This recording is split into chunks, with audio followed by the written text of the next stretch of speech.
Chat ಸ್ಟಾಕ್ಗೆ ತಮಗೆಲ್ಲರಿಗೂ ಸ್ವಾಗತ. ಸೋಮವಾರ ಯಾವ ರೀತಿಯಾಗಿತ್ತು ಮಾರ್ಕೆಟು, ಅದೇ ರೀತಿಯಾಗಿ ನಾಳೆ ಗೌರಿ ಹಬ್ಬ, ಆದರೆ ಮಾರ್ಕೆಟಿಗೆ ರಜೆ ಇಲ್ಲ. ನಾಳೆ ಯಾವ ರೀತಿಯಾಗಿರುತ್ತೋ ಹೋಗ್ಬೋದು ಅಂತ ನೋಡ್ತಾ ಹೋಗೋಣ. ನಾಳೆ ಸೆನ್ಸೆಕ್ಸ್ ಎಕ್ಸ್ಪೈರಿ ಕೂಡ ಆಗಿರ್ಬೋದು.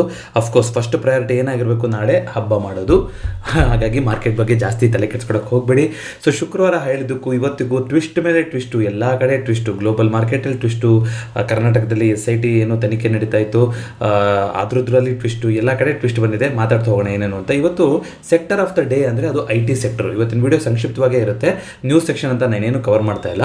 ಆದರೆ IT ಸೆಕ್ಟರ್ಗೆ ಏನು ನ್ಯೂಸ್ ಬಂದಿತ್ತು ಅಂದರೆ, ಇನ್ಫೋಸಿಸಲ್ಲಿ ಒಂದು ಅಪ್ ರೇಟ್ನ ಕೊಟ್ಟಿದ್ದಾರೆ. ಒಂದು ಏಜೆನ್ಸಿ ಅವ್ರದ್ದು ಏನೊಂದು ಟಾರ್ಗೆಟ್ಗಳಿತ್ತು ಅದನ್ನ ಒಂದು ಬುಲ್ಲಿಶ್ ಒಂದು ವ್ಯೂನ ಕೊಟ್ಟಿದ್ದಾರೆ ITಗೆ ಅಂತ ಬಂದಿತ್ತು. ಈ ಕಾರಣದಿಂದಾಗಿ IT ಸೆಕ್ಟರ್ ಎಲ್ಲ ಸ್ಟಾಕ್ಗಳು ಇವತ್ತು ಪಾಸಿಟಿವ್ ಆಗಿತ್ತು. ಇನ್ಫ್ಯಾಕ್ಟ್ ನಿಫ್ಟಿನ ಇವತ್ತು ಹಿಡ್ಕೊಂಡಿದ್ದಂಥ ಸೆಕ್ಟರ್ ಅಂದರೆ ಒಂದು IT ಅಂತ ಹೇಳ್ಬೋದಾಗಿತ್ತು. ಯಾಕೆಂದರೆ ಶುಕ್ರವಾರ ಏನಾಯಿತು, ನಾವು ಮಾರ್ಕೆಟು ಮುಗಿಯೋ ಟೈಮಲ್ಲಿ ಒಂದು ಗ್ಯಾಪ್ ಇದೆ, ಆ ಗ್ಯಾಪನ್ನು ಫಿಲ್ ಮಾಡೋದು, ಒಂದು ಎಕ್ಸ್ಪ್ಲೋಸಿವ್ ಮೂವ್ಮೆಂಟ್ ಬರ್ಬೋದಾ ನೆಕ್ಸ್ಟ್ ವೀಕು ಅಂತ ಮಾತಾಡ್ಕೊಂಡು ಹೋಗಿದ್ವಿ. ಆದರೆ ಅವತ್ತು ಚಾರ್ಟ್ ಸ್ಟಾಕ್ ಆಗಿ ಸ್ವಲ್ಪ ಗಂಟೆಗಳಲ್ಲೇ FOMC ನಮ್ಮ ಪೋವೆಲ್ ಅವರು ಇಲ್ಲಿ US ಅಲ್ಲಿ ಅವ್ರು ಬಂದು ಏನಂತ ಹೇಳಿದ್ರು, ಈಗ ಇನ್ಫ್ಲೇಷನ್ಗೆ ಡೈರೆಕ್ಟ್ ಹೊಡೆತ ಬೀಳ್ತಿರೋದು ಕಾಣಿಸ್ತಾ ಇದೆ.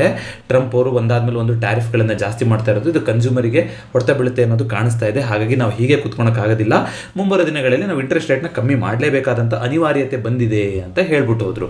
ಸೊ ಯಾವಾಗ ಅವರು ಇವಾಗ ಬರ್ತಾರೆ, ಈಗ ಸೆಪ್ಟೆಂಬರಲ್ಲೇ ಯಾವಾಗಲೂ ಬರ್ತಾರೆ ಇಂಟ್ರೆಸ್ಟ್ ರೇಟ್ನ ಮತ್ತೆ ಕಮ್ಮಿ ಮಾಡೋದಕ್ಕೆ. ಈ ಕಾರಣದಿಂದಾಗಿ ಮಾರ್ಕೆಟ್ ತುಂಬ ಒಂದು ಅಪ್ರಿಷಿಯೇಟ್ ಮಾಡ್ತಾವೆ. ಅಪ್ಪ ಏನೋ ಒಂದು ಮರುಭೂಮಿ ನೀರು ಸಿಗ್ದಂಗೆ ಆಯಿತು, ಎಲ್ಲ ಕಡೆ ಬರೀ ಅದೇ ಹೇಳ್ತಾ ಇದ್ರು. ಈಗ ಒಂದು ಮಾರ್ಕೆಟಿಗೆ ಪಾಸಿಟಿವ್ ಆಗಿರೋಂಥ ಬೆಳವಣಿಗೆ ಬಂದಿದೆ ಅಂತ ಅದು ಮಾರ್ಕೆಟು ಅಪ್ರಿಷಿಯೇಟ್ ಮಾಡಿತ್ತು. US ಮಾರ್ಕೆಟೆಲ್ಲ 2% ಈ ಥರ ಎಲ್ಲ ಅಪ್ಮೂವ್ಮೆಂಟ್ ಆಗಿತ್ತು. 25,000 ಬಂದು ರೀಚ್ ಆಗಿದೆ ಗಿಫ್ಟ್ ನಿಫ್ಟಿ ಅಂತ ಸುಮಾರು ಜನ ಕಮೆಂಟ್ ಮಾಡಿದ್ರಿ. ಸೊ ಇವತ್ತು ಪಾಸಿಟಿವ್ ಓಪನಿಂಗ್ ಆಗುತ್ತೆ ಅನ್ನೋದು ಎಲ್ಲರಿಗೂ ಕೂಡ ಗಮನ ಇತ್ತು. ಏನಾಗಿತ್ತು ಮಿಕ್ಕಿದ್ದು ಅನ್ನೋದನ್ನು ನಾವು ನೋಡ್ತಾ ಹೋಗೋಣ. ಸೊ ಇವತ್ತು ಇನ್ಫೋಸಿಸಲ್ಲಿ 3% ಅಪ್ಮೂವ್ಮೆಂಟ್ ಬಂದಿರೋದ್ರ ಮೂಲಕ ನಿಫ್ಟಿ 50 ಟಾಪ್ ಗೇನರ್ ಅದೇ ಅಂತ ಕಾಣಿಸುತ್ತೆ. ಸೊ ಟಾಪ್ ಲೂಸರ್ ಅಂತ ನಾವು ನೋಡ್ತಾ ಬರೋದಾದರೆ ಇವತ್ತು ಯಾವುದೋ ಅದಾನಿ ಎಂಟರ್ಪ್ರೈಸಸ್ 0.95% ಕರೆಕ್ಷನ್ ಬಂದಿರೋದ್ರ ಮೂಲಕ ಇವತ್ತಿನ ನಿಫ್ಟಿ 50ಯ ಟಾಪ್ ಲೂಸರ್ ಆಗಿದೆ. ಈ ನಿಫ್ಟಿ ನೆಕ್ಸ್ಟ್ 15ನಲ್ಲಿ ಅಂತ ನೋಡ್ತಾ ಬರೋದಾದರೆ ಬಜಾಜ್ ಹೋಲ್ಡಿಂಗಲ್ಲಿ 2% ಕರೆಕ್ಷನ್ ಬಂದಿತ್ತು, ಬಹುಶಃ ಅದೇ ಇವತ್ತಿನ ಟಾಪ್ ಲೂಸರ್ ಆಗಿದೆ. ಹ್ಯುಂಡೈಯಲ್ಲಿ ತಿರ್ಗಾ 4% ಅಪ್ಮೂವ್ಮೆಂಟ್ ಬಂದಿದೆ. ಹ್ಯುಂಡೈ ಒಳ್ಳೆ ರ್ಯಾಲಿ ಆಗ್ತಾ ಬರ್ತಾ ಇದೆ. ಏನು ಚೇಂಜಸ್ ಆಗ್ತಾ ಇದೆ, ಸೇಲ್ಸ್ ಚೆನ್ನಾಗಿದೆಯಾ, ಏನು ಕತೆ ಅನ್ನೋದನ್ನು ಫಾಲೋ ಅಪ್ ಮಾಡ್ತಾ ಹೋಗಬೇಕು. ಸೊ ಹ್ಯುಂಡೈ ಇವತ್ತಿನ ಟಾಪ್ ಗೇನರ್ ಆಗಿದೆ. ಸೊ ನಿಫ್ಟಿ ಆಸ್ ಎಕ್ಸ್ಪೆಕ್ಟೆಡ್ ಎಲ್ಲರ ಒಂದು ಅಪೇಕ್ಷೆಯಂತೆ ಏನಾಯಿತು, ಪೋವೆಲ್ ಅವರು ಬಂದು ಹೋಗಾದ್ಮೇಲೆ ಒಂದು ಗ್ಯಾಪ್ ಅಪ್ ಓಪನಿಂಗ್ ಆಯಿತು. ಎಲ್ಲಿ ಸರಿ ಸುಮಾರು 25,000 ಹತ್ತಿರ ಓಪನ್ ಆಯಿತು. ಇಂಟ್ರಾಡೇನಲ್ಲಿ 25,000 ಕೂಡ ಟೆಸ್ಟ್ ಮಾಡ್ತು. ಸೊ ಇವತ್ತಿಂದ ಕಟ್ ಮಾಡಿ ಹಾಕಿದ್ರೆ ಆ ಥರ ದಿನ ಅಂತ ನಾವು ನೋಡ್ತಾ ಬರೋದಾದ್ರೆ ಇವತ್ತು ಏನು ಬದಲಾವಣೆ ಆಗಿಲ್ಲ. ಯಾಕಂದರೆ ಎಲ್ಲಿ ಓಪನ್ ಆಯಿತು ಸರಿ ಸುಮಾರು ಅದೇ ಝೋನಿಗೆ ಬಂದು ಕ್ಲೋಸಿಂಗ್ ಆಗಿದೆ. ಇಂಥ ದಿನಗಳನ್ನು ನೀವು ಡೈಲಿ ಕ್ಯಾಂಡಲಲ್ಲಿ ಎರೇಸ್ ಮಾಡಿಬಿಟ್ರೆ ಏನು ಚೇಂಜಸ್ ಆಗಿಲ್ಲ, ಅಂದರೆ ಒಂದು ಈಕ್ವಲ್ ಮೊಮೆಂಟಮ್ ಆಗಿದೆ. ಆದರೆ ಈ ಪಾಯಿಂಟಲ್ಲಿ 25,000 ಈ ಕಡೆಗೆಲ್ಲ ಹೋಗ್ತಿದೆ ಅಂತಂದಾಗ 25,000 ಕಡೆಗೆ ಬರ್ತಾ ಇದೆ. ಆದ್ರೂ ಕೂಡ OI ಪ್ರೊಫೈಲ್ನ ನೋಡೋದಾದರೆ ಯಾವುದು ನಿಫ್ಟಿದು, ಅದೇ ರೀತಿಯಾಗಿ ಈಗ ರಜಾ ಇರೋದು ನೋಡೋದಾದರೆ, ನನಗೆ ಯಾಕೋ ಇದು ವಿಕ್ಸು ಮತ್ತು ಅಪ್ಪು ಆಗಿರೋದು ನೋಡೋದಾದರೆ ನಾವು ಲಾಂಗ್ ಹೋಗಬಾರ್ದು ಇಲ್ಲಿ. ಯಾಕೆಂದರೆ ಪೋವೆಲ್ ಅವ್ರ ನ್ಯೂಸ್ ಬಂದಾಗ ತುಂಬ ಒಂದು ಪಾಸಿಟಿವ್ ನ್ಯೂಸ್ ಆಗಬೇಕಾಗಿತ್ತು. ಇವತ್ತು ಅದ್ರ ಮೇಲ್ಗಡೆ ಹೋಗೋದಾಗಿದ್ರೆ ಮಾರ್ಕೆಟು ಸೂಪರಾಗಿ ಮೇಲ್ಗಡೆ ಹೋಗಬೇಕಾಗಿತ್ತು. ಬಟ್ ಇವತ್ತೇನು ಅಂಥ ಒಂದು ಎಕ್ಸಾಜರೇಟೆಡ್ ಓಪನಿಂಗ್ ಆಗಲಿಲ್ಲ. ಆಲ್ಮೋಸ್ಟ್ ಮೊನ್ನೆ ದಿನದ ರೇಂಜ್ ಏನಿತ್ತು ಅದರಲ್ಲೇ ಓಪನಿಂಗ್ ಆಯ್ತಾ ಇತ್ತಲ್ವಾ. ಸೊ ಆ ಕಾರಣದಿಂದಾಗಿ ಅಲ್ಲೇ ಕ್ಲೋಸಿಂಗ್ ಕೊಟ್ಟಿದೆ. ಸೊ ಈಗಲೂ ಕೂಡ 25,000 ರೆಸಿಸ್ಟೆನ್ಸ್ ಅನ್ನೋದು ಮಾರ್ಕೆಟ್ ಇವತ್ತಿನ ಕ್ಲೋಸಿಂಗಲ್ಲಿ ಮಾತಾಡ್ಬಿಟ್ಟು ಹೋಗಿದೆ. ಸೊ ಇದು ಒಂದು ಝೋನ್ ಥರ ಆ್ಯಕ್ಟ್ ಆಗ್ತಾ ಇದೆ. 25,000ದಿಂದ 24,800 ಅನ್ನೋದು ಈ ಝೋನ್ನ ಬಿಟ್ಟು ಕೆಳಗಡೆ ಬಂದರೆ ಆಗ ಈ ಒಂದು ಗ್ಯಾಪ್ ಏನಿದೆ 24,750 ತನಕದ್ದು ಇದು ಫಿಲ್ ಆಗೋ ಸಾಧ್ಯತೆ ಇರುತ್ತೆ. ಇದಕ್ಕೆ ಲಾಟ್ ಆಫ್ ಎಕ್ಸ್ಟರ್ನಲ್ ಫ್ಯಾಕ್ಟರ್ಸ್. ಇವಾಗ ಏನಕ್ಕೆ ಇವತ್ತು ಏನು ಸೆಂಟಿಮೆಂಟ್, ಈಗ ಮಾರ್ಕೆಟ್ ಅವರ್ ಮುಗಿದ ಮೇಲೆ ಏನು ನ್ಯೂಸ್ ಬರ್ತಾ ಇದೆ ಅಂದರೆ, ಯುಕ್ರೇನು ರಷ್ಯಾದವರು ಏನು ಸಂಧಾನ ಮಾಡ್ಕೊಳೋದಿಲ್ಲ, ಟ್ರಂಪ್ ಅವ್ರು ಹೇಳಿದ್ದೇ ಬಂತು, ಅದು ವಾಪಸ್ ಯುದ್ಧಗಳು ನಡೀತಾನೆ ಇದೆ, ಅದೇ ರೀತಿ ಆಗುತ್ತೆ. ಇದರಿಂದ ಆಯಿಲ್ ಮಾರ್ಕೆಟ್ ಇವಾಗ ಮತ್ತೆ ಚಿಗುರುಗೊಂಡಿದೆ. ಅಂದರೆ ಇವ್ರದ್ದೇನು ವರ್ಕೌಟ್ ಆಗಲ್ಲ ಸಂಧಾನಗಳು ಅಂತ. ಇವತ್ತು ಕ್ರೂಡ್ ನೋಡೋದಾದರೆ ನಿಮಗೆ ರಾಕೆಟ್ ತರ ಹೋಗ್ತಾ ಇದೆ. 5,700 ಲೆವೆಲ್ನು ಕ್ರಾಸ್ ಆಗಿದೆ.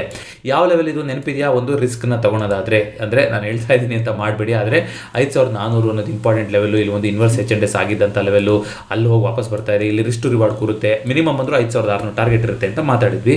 ನಂದು ಕೂಡ ಒಂದು ಪೊಸಿಷನ್ ಇತ್ತು, ಅದು 105 ಪಾಯಿಂಟ್ಗಳಿಗೆ ನಾನು ಎಕ್ಸಿಟ್ ಮಾಡಿದ್ದೀನಿ. 175ಕ್ಕೆ 5,600 CE ಸಿಕ್ಕಿತ್ತು, 175 ರೂಪಾಯಿಗೆ. ಈಗ 280 ರೂಪಾಯಿಗೆ ಇವತ್ತು ಎಕ್ಸಿಟ್ ಮಾಡಿದ್ದೀನಿ.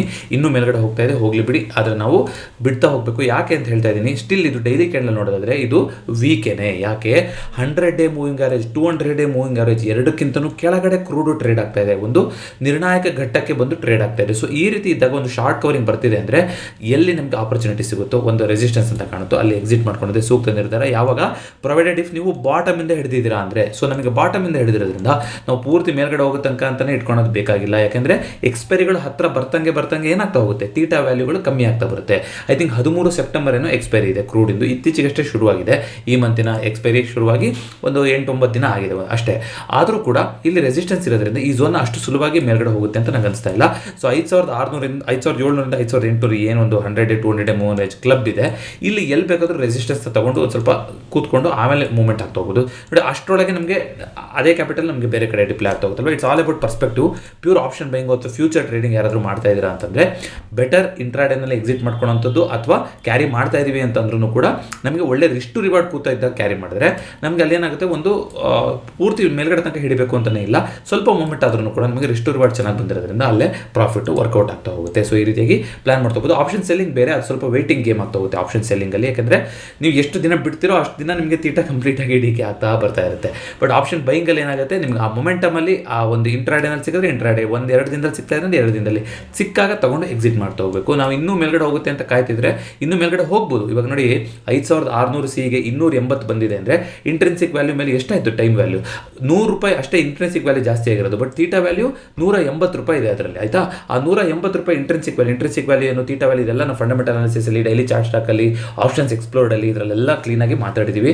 ಯಾರಿಗಾದ್ರೂ ಇಂಟ್ರೆಸ್ಟ್ ಇದೆ ಅಂದರೆ ಆಪ್ಷನ್ಸ್ ಎಕ್ಸ್ಪ್ಲೋರ್ ಪ್ಲೇಲಿಸ್ಟ್ನ ವಿಡಿಯೋ ಎಂಡಿ ಕೊಟ್ಟಿರ್ತೀನಿ, ನೀವು ಚೆಕ್ಔಟ್ ಮಾಡ್ತಾ ಹೋಗ್ಬೋದು. ಸೊ 180 ಅದೇನಿದೆ ವ್ಯಾಲ್ಯೂ, ಅದು ತೀಟಾ ವ್ಯಾಲ್ಯೂ ಇದೆ. ಅದು ಎಕ್ಸ್ಪೈರಿ ಹತ್ತಿರ ಬರ್ತಾ ಇದ್ದಂಗೆ ಇದೇ ಝೋನಲ್ಲಿ ನಿಂತ್ಕೊಂಡ್ಬಿಡ್ತು ಅಂದರೆ ಈಗ 5800 700 ಅದು ಮೂಮೆಂಟ್ ಆಗಲ್ಲ, ಅಪ್ರಿಷಿಯೇಟ್ ಆಗೋದಿಲ್ಲ. ಇವತ್ತು ಯಾಕೆ ಅಷ್ಟೊಂದು ಮೂಮೆಂಟ್ ಆಗ್ತಾ ಇದೆ, ಒಂದೇ ಸಲ 100-200 ಪಾಯಿಂಟ್ಗಳ ಮೂಮೆಂಟ್ ಬಂದಿರೋದ್ರಿಂದ, ಹಾಗಾಗಿ ಅದು ಅಲ್ಲೇ ಎಕ್ಸಿಟ್ ಮಾಡ್ಕೊಳ್ಳೋಂಥದ್ದೇ ಸೂಕ್ತ ನಿರ್ಧಾರ ಆಗ್ತಾ ಹೋಗುತ್ತೆ. ಬ್ಯಾಂಕ್ ನಿಫ್ಟಿ ಏನು ಮಾಡಿದೆ ಅಂತ ನೋಡ್ತಾ ಹೋಗೋಣ. ಸೊ ನಿಫ್ಟಿ ಓವರಾಲ್ ಅಲ್ಲೇ ಬಂದು ಕ್ಲೋಸಿಂಗ್ ಆಗಿದೆ.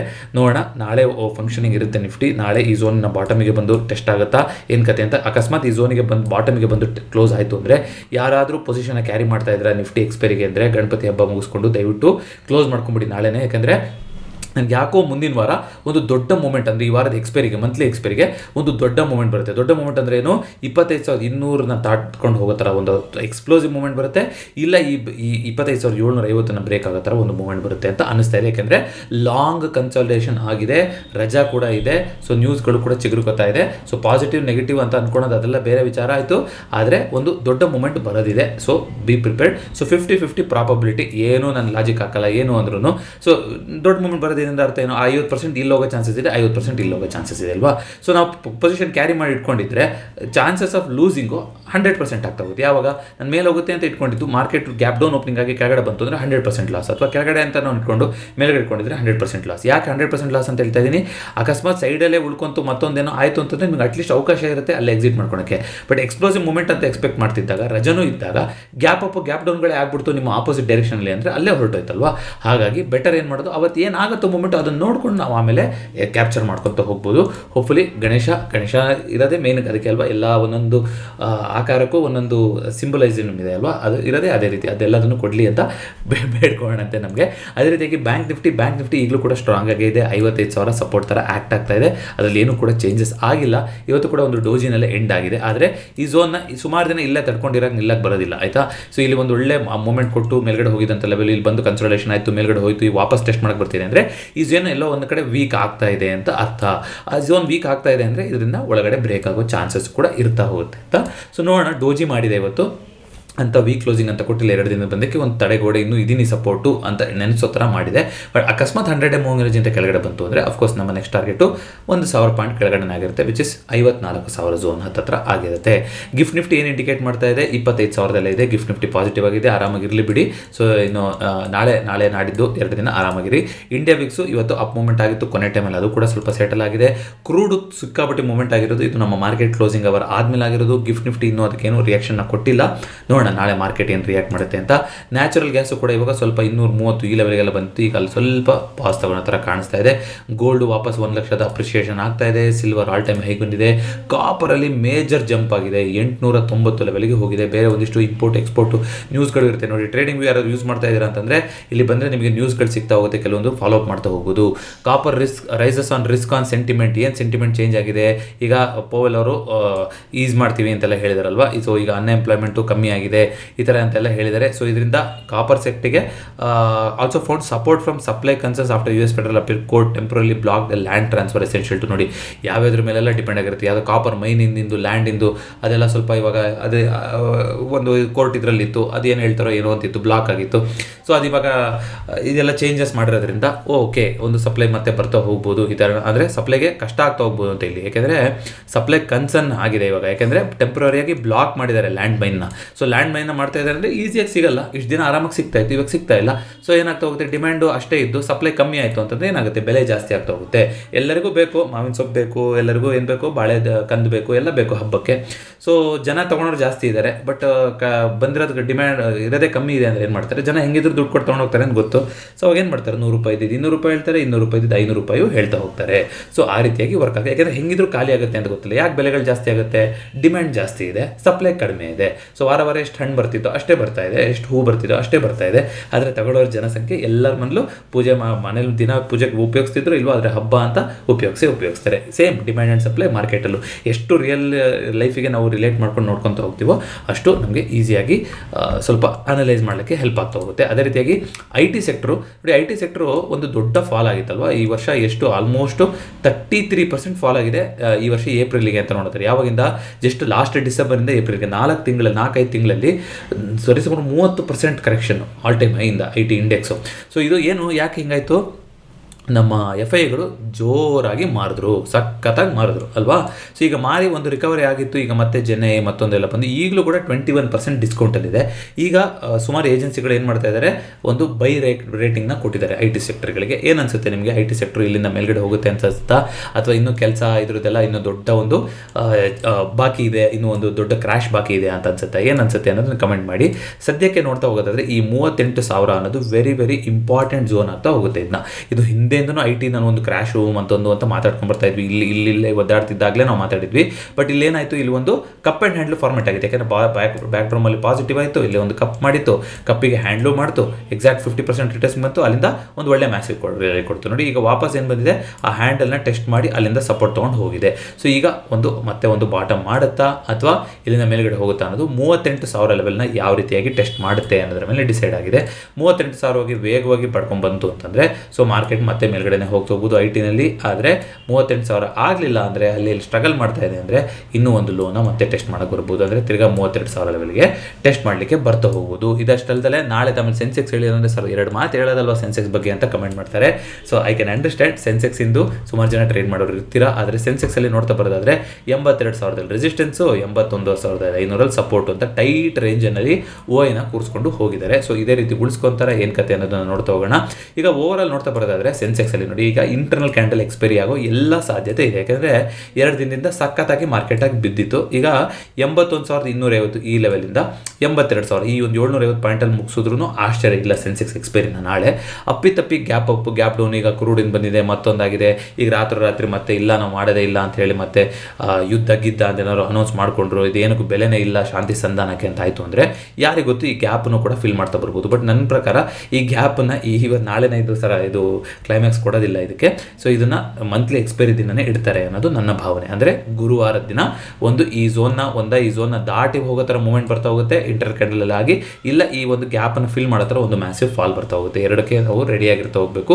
ಸೊ ತಪ್ಪಾಯಿತು ಅಂದರೆ 2 ಝೋನಲ್ಲೇ ಉಳ್ಕೊಂತ ಹೋಗ್ಬೋದು, ಅದು ಕೂಡ ಮಾರ್ಕೆಟ್ ಉತ್ತರ ಕೊಡ್ತಾನೆ ಹೋಗುತ್ತೆ, ನೋಡೋಣ. ಬಟ್ ನಾಳೆ ಮೋರ್ ಲೈಕ್ಲಿ ನಾನೊಂದು ಇಂಟರ್ನಲ್ ಕ್ಯಾಂಡಲ್ ಎಕ್ಸ್ಪೈರಿನ ಎಕ್ಸ್ಪೆಕ್ಟ್ ಮಾಡ್ತಾ ಇದ್ದೀನಿ 82,500 ಬೇಕಾದರೆ 81,000 ಈ ಝೋನ್ ಅಂತ ಅನ್ಕೋಬೋದು. ಸ್ಲೈಟಾಗಿ ಇಲ್ಲೇ ಓಪನ್ ಆಯಿತು, ಗ್ಯಾಪ್ ಓಪನಿಂಗ್ ಆಯಿತು ಅಂದರೆ ಈ ಝೋನೇ ಆಗ್ತಾ ಹೋಗಿರುತ್ತೆ. ಗ್ಯಾಪ್ ಡೌನ್ ಓಪನಿಂಗ್ ಆಯಿತು ಅಂದ್ರೆ ಬೇಕಾದರೆ ಸ್ವಲ್ಪ ರೌಂಡ್ ಲೆವೆಲ್ ಅಂದರೆ 81,000 ಇರ್ತಾ ಹೋಗ್ಬೋದು. OI-ಗಳನ್ನು ಚೇಂಜ್ ಮಾಡುವಂಥದ್ದು ವೆರಿ ವೆರಿ ಇಂಪಾರ್ಟೆಂಟ್. OI-ನಲ್ಲಿ ಸದ್ಯಕ್ಕೆ ನೋಡ್ತಾ ಬರೋದಾದ್ರೆ ನೋಡಿ, ಸೆನ್ಸೆಕ್ಸಲ್ಲಿ ರೆಸಿಸ್ಟೆನ್ಸ್ ಇದೆ, ಸ್ವಲ್ಪ ಪವರು ಜಾಸ್ತಿ ಇದ್ದಂಗೆ ಕಾಣಿಸ್ತಾ ಇದೆ ಕಂಪೇರ್ ಟು ಸಪೋರ್ಟ್. ಸೊ ಆನ ಲೋಯರ್ ಎಂಡ್ ಇದ್ರೇ ಒಳ್ಳೆಯದು. ಬಟ್ 82,000 ತುಂಬ ಟೈಟ್ ರೇಂಜ್ ಆಯಿತು ಅಂತ ಅನ್ಸೋರು ಬೇಕಾದ್ರೆ 82,000 ಇಟ್ಕೊಂಡು ಕ್ರಮೇಣವಾಗಿ ನೀವು ಸ್ಟ್ರ್ಯಾಂಗಲ್ಗಳನ್ನು ಸ್ಟ್ರಾಡಲ್ ಮಾಡಿ ಕನ್ವರ್ಟ್ ಮಾಡ್ಕೊತಾ ಬರ್ತಾ ಹೋಗ್ಬೋದು. ಸೊ ಇದಿಷ್ಟು ಇವತ್ತಿನ ಚಾಸ್ಟಾಕ್ ಆಗಿತ್ತು. ಈ ವಿಡಿಯೋ ಇಷ್ಟ ಆಗಿದೆ ದಯವಿಟ್ಟು ವಿಡಿಯೋನ ಲೈಕ್ ಮಾಡಿ ಹಾಗೂ ಚಾನಲ್ಗೆ ಸಬ್ಸ್ಕ್ರೈಬ್ ಮಾಡಿ. ಮಾರ್ಕೆಟ್ ಮಾತುಕತೆ ಚಾನಲ್ ವೀಕ್ಷಕರೆಲ್ಲರಿಗೂ ಗೌರಿ ಗಣೇಶ ಹಬ್ಬದ ಹಾರ್ದಿಕ ಶುಭಾಶಯಗಳು. ಮತ್ತೊಮ್ಮೆ ಆರಾಮಾಗಿ ಮನೆಯಲ್ಲಿ ಹಬ್ಬ ಮಾಡಿ. ಅದೇ ರೀತಿಯಾಗಿ ಟರ್ಮ್ ಇನ್ಶೂರೆನ್ಸ್ ಇನ್ನೂ ಯಾರು ಮಾಡಿಸಿಲ್ಲ ಅಂತಂದರೆ ಗಣಪತಿ ಹಬ್ಬನೇ ಒಂದು ಒಳ್ಳೆ ಅಕೇಷನ್ ಬರ್ತಾ ಇದೆ, ಒಳ್ಳೆ ಕೆಲಸ ಮಾಡಬೇಕು ಅಂತಾರೆ, ಇದನ್ನು ಒಂದು ಮಾಡಿಬಿಡೋಣ ಅಂತ ಟರ್ಮ್ ಇನ್ಶೂರೆನ್ಸ್ನ ಓಪನ್ ಮಾಡಿ. ಅದಕ್ಕೇನು ಒಳ್ಳೆ ದಿನ ನೋಡಬೇಕು ಅಂತ ಏನಿಲ್ವಂತೆ ಒಳ್ಳೆ ಕೆಲಸಕ್ಕೆ.